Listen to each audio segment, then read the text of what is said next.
I didn't walk into work expecting a fight. I wanted to finish the quarter, send my reports, and go home. Somewhere between my desk and the conference room, my company decided I wasn't worth the paperwork. Due to restructuring, today will be your last day, HR said, sliding a folder toward me. No severance, no explanation, just a signature line. I don't panic fast. I read, I listen, and I remember every email people think I forget. So while they talked about restructuring, I thought about the message my manager sent me 3 months earlier. The one they didn't know I saved. The one that made everything they said in that room illegal. Later, when legal opened the email trail, the entire tone of the company changed in under 60 seconds. I work in operations for a mid-sized company you've never heard of, unless you've argued with one of our invoices. 7 years there, fixing problems and answering late emails because you're the only one who really understands this client. The new VP, Marcus, didn't care about any of that. He liked saying lean, streamlined, and tough calls.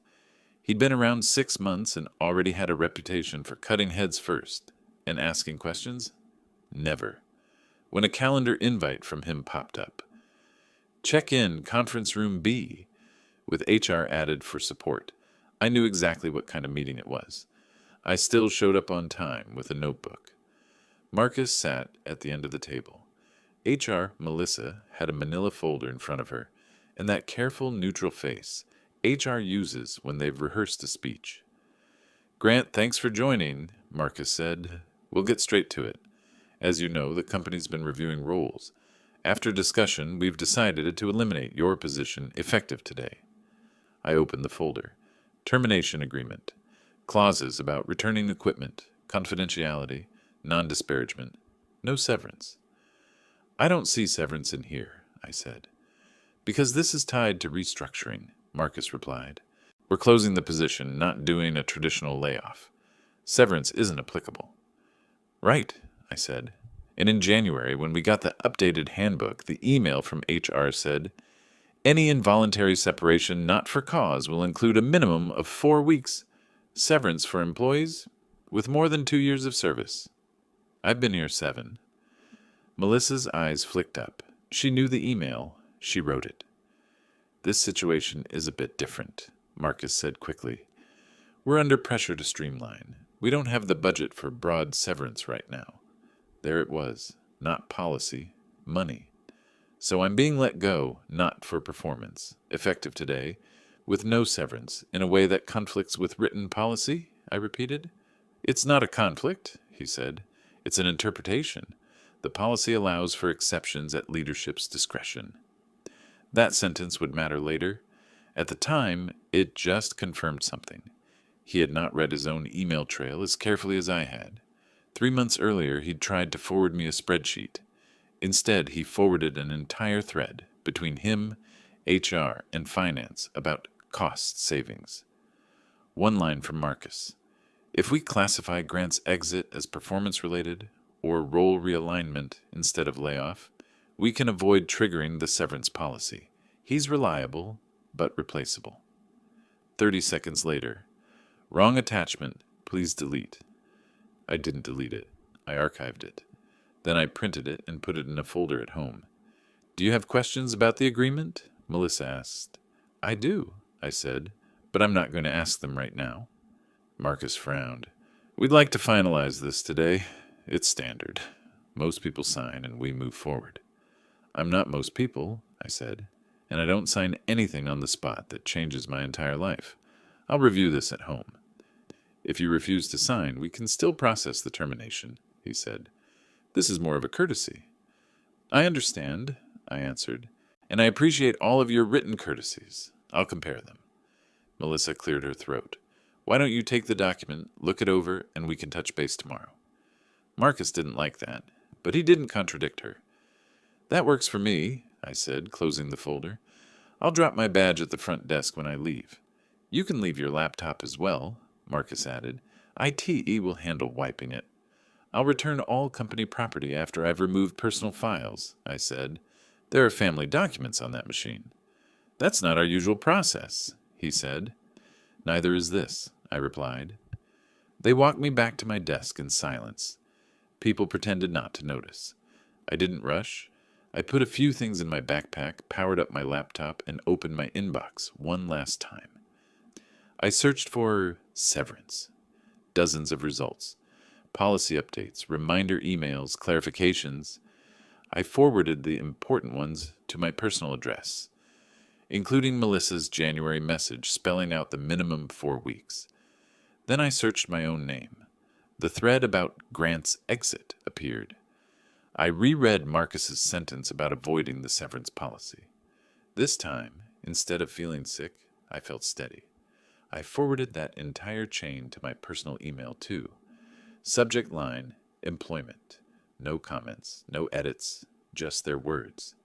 Then I logged out, shut the lid, put the laptop in my bag. If they wanted it, they could ask in writing. On the elevator down, I didn't feel like someone who'd lost his job. I felt like someone who'd just found something. Outside, I stood on the sidewalk with a folder in my hand and 7 years in a backpack. They thought they were saving 4 weeks of my salary. What they were actually doing was putting a number on every careless sentence they'd ever put in writing. So I went home, cleared a space on my kitchen table, opened my personal laptop, and did the one thing they were counting on me not doing. I started reading every single email they'd ever sent me about my job. I spent that entire afternoon at my kitchen table with my laptop open, a legal pad beside it, and a slow growing pressure in my chest. Not panic, recognition. The kind you feel when you finally see something clearly that you've been trying not to name. I typed one search into my inbox, realignment. Dozens of emails appeared instantly, most of them from Marcus. He used that word constantly. Team realignment, role realignment, performance-aligned workflows, and then one message that made me stop. From Marcus, Tau, HR Finance, subject cost controls. Q1. Before we start discussing Q2 hiring, we need to get lean. Some roles can be reclassified as realignments rather than terminations, especially if we need to avoid triggering severance. Grant's position seems like the cleanest option. Cleanest option. I stared at that line for a long time. It wasn't personal. That was the part that irritated me the most. He didn't think about the work I'd done, the extra hours, the clients I'd kept from jumping ship. I was just a line on a spreadsheet whose deletion looked efficient. Next email down the chain. Finance. If we reclassify as realignment, there must be documented performance issues. Marcus. We can reference his slower Q4 delivery. He took on extra workload voluntarily, but numbers don't reflect context. There it was. Clear as daylight. A manufactured performance issue to save money. I leaned back in my chair. Everything I'd done, covering shifts, handling emergencies, smoothing over client issues, could be twisted if someone decided to reshape the narrative. I wasn't angry yet. Anger would have made this messy. I was focused.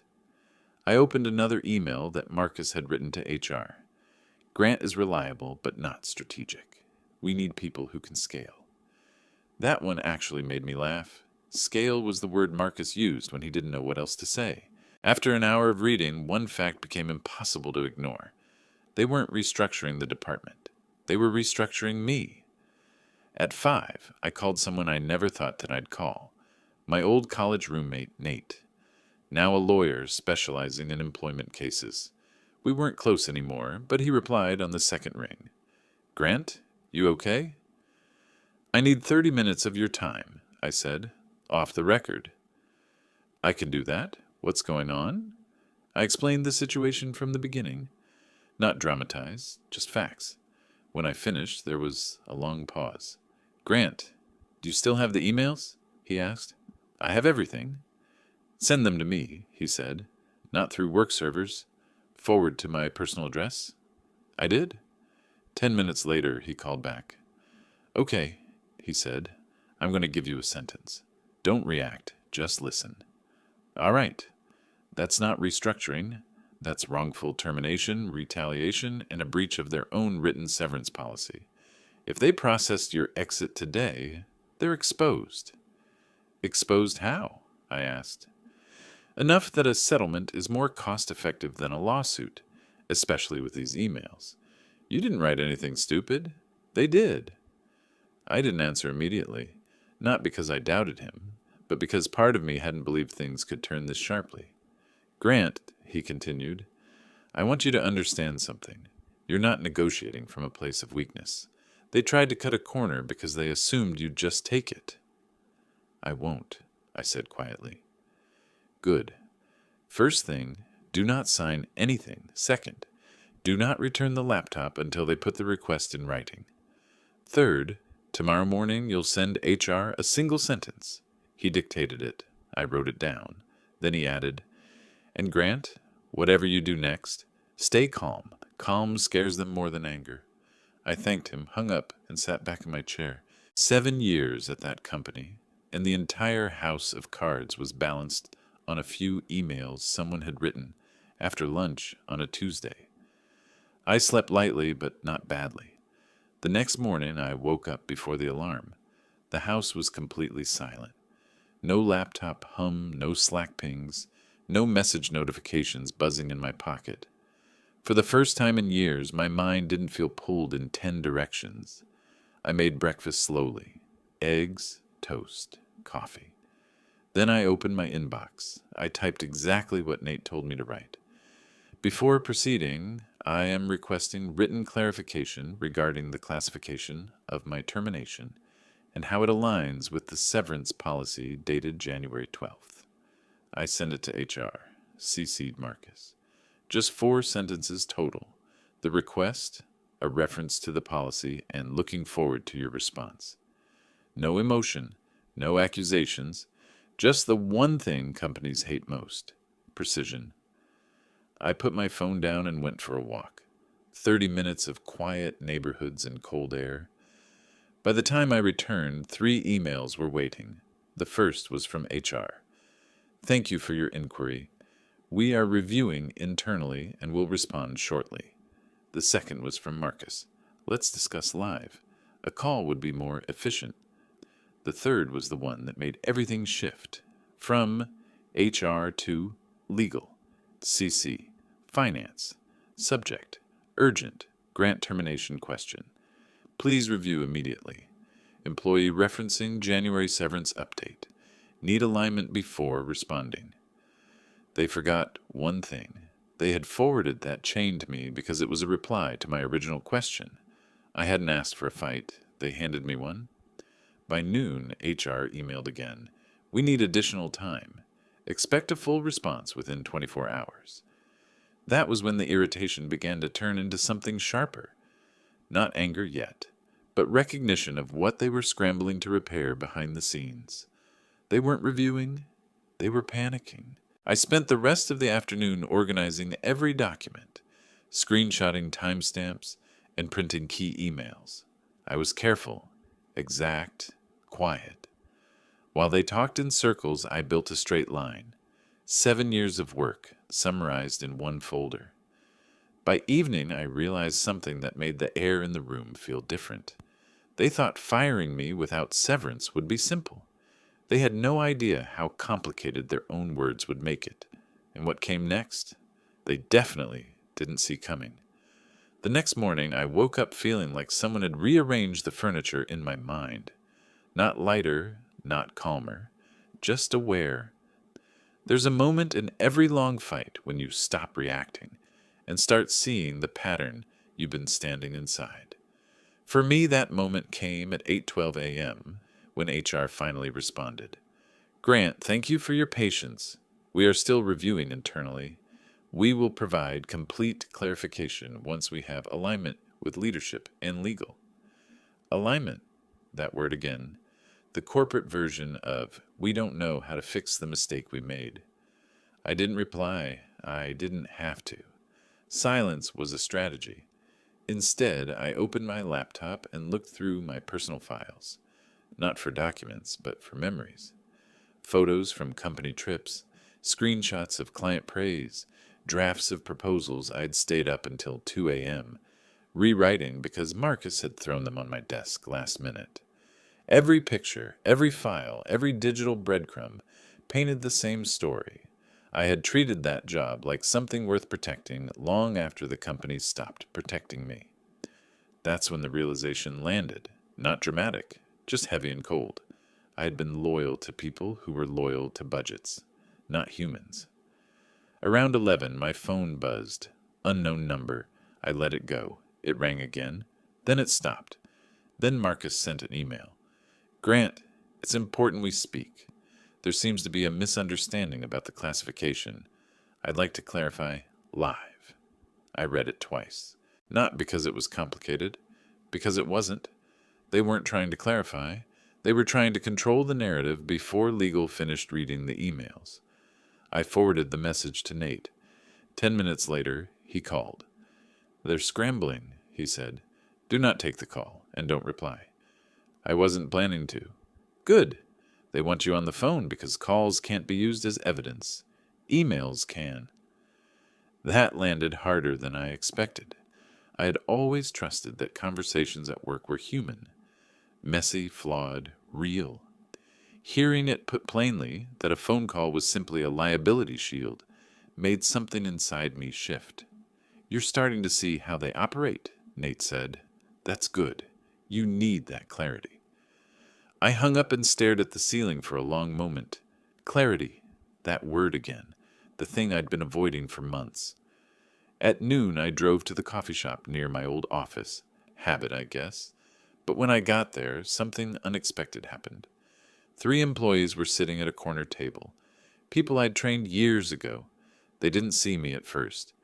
I stood in line behind a guy wearing headphones and listened.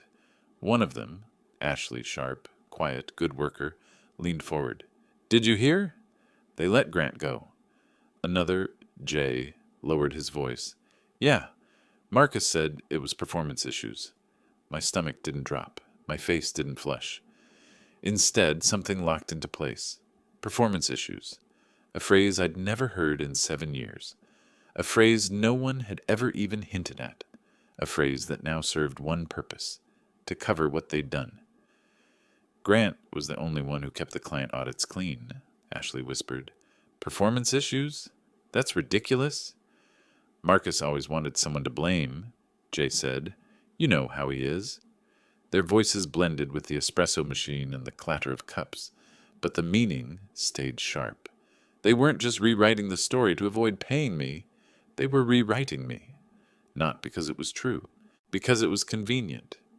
I stepped out of line and walked back to my truck without ordering. My hands weren't shaking. My breath wasn't fast. But my chest felt like something had cracked open. Quietly, without ceremony. It wasn't losing the job that hit me. It was realizing how easily they'd tried to erase the work, the effort, the late nights, the moments I'd stayed when everyone else left, and how long I'd been pretending not to notice the shift. I sat in the driver's seat for a long minute, not starting the engine, just staring through the windshield at a place I used to walk into every morning without thinking, a place that now looked like a memory rather than a building. My phone buzzed, an email this time. HR, again. Grant, legal has requested additional documentation regarding your severance inquiry. We anticipate needing more time. They didn't say how much time. They didn't say why. They didn't say what they were looking at. But I knew. I could practically see the meeting room. Marcus pacing, finance whispering, legal flipping through pages, trying to figure out how big the damage was. I took a breath, started the truck, and drove home. At 3:17 p.m., another email arrived. This one from legal directly. Grant, we are reassessing the classification of your departure. We will reach out soon with an updated agreement for your review. Reassessing. In corporate language, that means, we made a mistake and hope you don't make it worse. I set the phone down slowly. That was the moment. Not earlier, not with Nate, not in the coffee shop, when the truth finally settled in my bones. They had never valued me. They had valued the idea of me. The reliable employee who wouldn't question things, wouldn't push back, wouldn't look too closely at decisions made in rooms he wasn't invited into. And when they no longer needed that idea, they discarded it. Not carefully, not respectfully, but lazily, because they thought I wouldn't notice. That realization didn't make me bitter. It made me done with them, with the version of myself who tolerated them, with the habit of giving people the benefit of the doubt long after they'd spent it. That night, I cleared off the table and made room for a new folder. Clean, empty, ready. Not a revenge folder, not a lawsuit folder, a truth folder. By midnight, it had everything it needed. And by the next morning, the company was about to learn that when you push someone who's quiet long enough, the silence stops being weakness. It becomes preparation. When a company starts backpedaling, the first sign isn't an apology, it's noise. Emails that say nothing, meetings that aren't meetings, people who suddenly want to reconnect. That noise started at 9:03 a.m. the next morning. First came an email from HR. Grant, legal is finalizing revisions to your separation agreement. We appreciate your patience during this internal review. Then Marcus, we'd like to offer clarification regarding your exit. Please join a Zoom call this afternoon. Clarification. They kept using that word like it was a fire extinguisher. I forwarded both messages to Nate. He called me immediately. They're improvising, he said. That means they don't have a unified story yet. Good. Wait. Wait for what?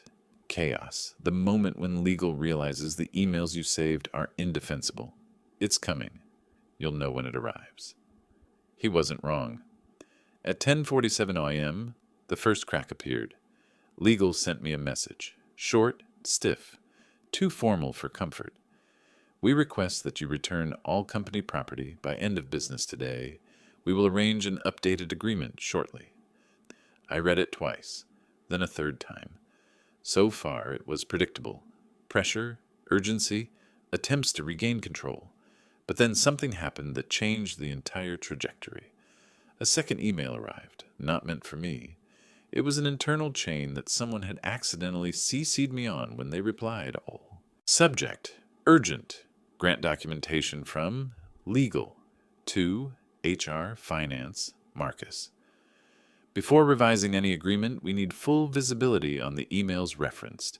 As of now, we cannot proceed with a no severance exit. Exposure is significant. Provide any documentation supporting performance-related concerns, or this will need to be classified as an involuntary separation under the January policy.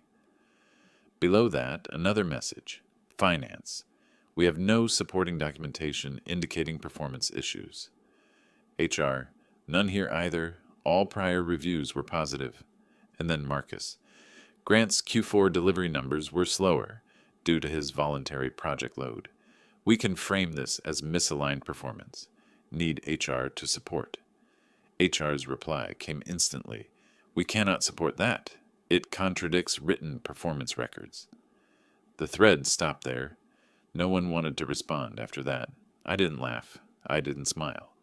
But something inside me settled, like dust in a room finally going still. By noon, this company was no longer trying to clarify anything. They were trying to contain it. At 12:18 p.m., my phone rang. HR. I let it go. They called again. Then Marcus emailed. Please confirm receipt. We'd like to resolve this matter quickly. Resolve. Corporate talk 4. End this before it gets worse. I didn't respond. Not yet. Instead, I ate lunch at my table, opened my notebook, and wrote down a single line. They want speed. Speed is leverage. Don't give it to them. At 2, Nate called again. You're in the power position now, he said. But there's one more stage coming. The part where they realize this could reach the board if it escalates. What happens then? They panic. I didn't wait long. At 3:42 p.m., the email arrived. From a legal subject, request for discussion. Grant, after reviewing internal communication, we would like to propose a revised agreement that includes severance terms aligned with company policy. We are open to additional considerations to ensure a mutually respectful separation. Translation. We are willing to pay. How much do you want to keep this quiet? I didn't answer. Not yet. Instead, I wrote back one sentence Nate approved. Please send the revised agreement in writing for review. No emotion, no concessions. Just a request they couldn't refuse without revealing their desperation. At 5:06 p.m., they sent it. 4 weeks severance, policy minimum, full payout of unused vacation, neutral reference, NDA covering both parties, immediate account closure upon signing. It was a decent offer, but it was also incomplete, because between the lines, one thing was obvious. They still wanted the story contained, and they still wanted to pretend this was a simple misunderstanding. That's when a thought formed. Slow, deliberate, quiet. They tried to take everything from me with one meeting and one folder. If I walked away now with a small check and a handshake NDA, they'd learn nothing. Not about the emails, not about the lies, not about the way they treated people they assumed wouldn't fight back. So I did what they didn't expect. I didn't reject their offer. I didn't accept it. I asked a question that froze the entire thread. Before I consider the revised agreement, can you confirm in writing that my termination was not performance-related? 5 minutes passed. 10, 20. No one answered, because they couldn't write that sentence without admitting everything that came before it. At 6:02 p.m., legal finally responded. We need additional time to review this request. That was the moment chaos bloomed inside the company. I could feel it without seeing it. Meetings piling on meetings, HR and legal blaming each other, Marcus scrambling to rewrite the story. They had tried to fire me quietly. Now they couldn't even explain why. I closed my laptop, put it on the table, and leaned back in my chair. For the first time since this began, I didn't feel like someone defending himself. I felt like someone watching his opponent run out of moves. Tomorrow would be the day everything turned, not because of a threat, not because of anger, but because of one simple truth. You can't fire someone illegally and then negotiate like nothing happened. And everything that happened next was no longer a fight. It was payback. The next morning, the company broke its silence before I even made coffee. At 7:41 a.m., HR emailed, Grant, Legal will be sending an updated agreement today. Thank you for your patience during this process. Polite, careful, too careful. Then at 8:13 a.m., a second email arrived. This one from Legal, directly. After internal review, we can confirm that your departure is not classified as performance-related. We are finalizing a revised agreement that reflects the correct classification. There it was, the sentence they had tried to avoid writing for 3 days, the sentence that cost them far more than 4 weeks, severance. I forwarded it to Nate. He called instantly. That's the admission, he said. They can't walk it back now. What's next? I asked. Next, he said, you look at whatever number they put on the table, and then you ask for the real one. At 9:02 a.m., the final offer arrived. Not the first version, not the second version, the real one, the one written after Legal finished explaining the consequences. It included 8 weeks, severance, double the minimum, full payout of unused vacation, continuation of health benefits for 2 months, neutral reference, pre-written and pre-approved, NDA covering only financial terms, meaning they couldn't muzzle the story, a clause explicitly stating the termination was not performance-related, a clause confirming they would not contest unemployment, a clause indemnifying me from all internal claims, a 48-hour review window, mandatory by law. I read the document twice. Then a third time. It was clean, careful, thorough. A company closing a wound it caused with its own hand. Marcus did not email. HR did not call. Only Legal spoke now, because they were the only ones allowed to.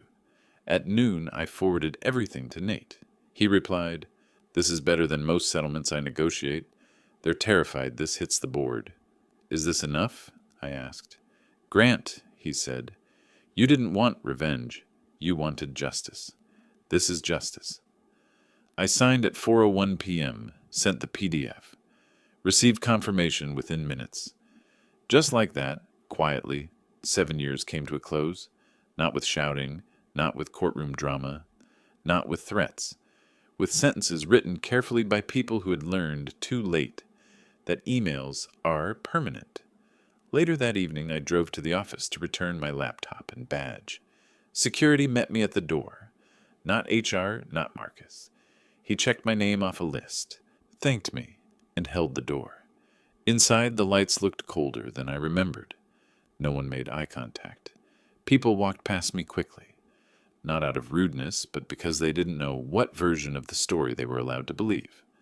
I set my laptop on the designated table, placed my badge beside it, and walked out without looking back. Outside, the air felt cleaner, not dramatic, not triumphant, just quiet, the kind of quiet that feels earned. On the drive home, I didn't think about the emails. I didn't think about the money. I didn't think about Marcus or HR or any of the meetings that shaped the last week. I thought about how long it had been since I made a decision for myself instead of for a company. That night, I sat on my porch with a beer, watching the streetlights blink on. No messages buzzing, no corporate emergencies disguised as quick favors, no restructured lies, just the sound of the neighborhood settling into evening. I checked my email out of habit. One new message from Nate. "Proud of you," it said. "You handled this cleaner than most people ever could." I didn't reply immediately. I watched the message sit there. Simple, honest, human. Then I replied, "Thank you." The next morning, I woke up without an alarm for the first time in years. I made coffee, opened my blinds, stood in a house that didn't feel like a burden anymore. And then for the first time since this started, I let myself feel it, the quiet satisfaction that comes when a story ends the right way. No loose ends, no questions left hanging, no compromises that gnaw at you later, just a clean line drawn across the page. They tried to fire me without severance. They tried to rewrite the story. They tried to make me leave quietly. Instead, they taught me something priceless. When someone underestimates you, you don't have to shout. You just have to let them talk long enough to expose themselves.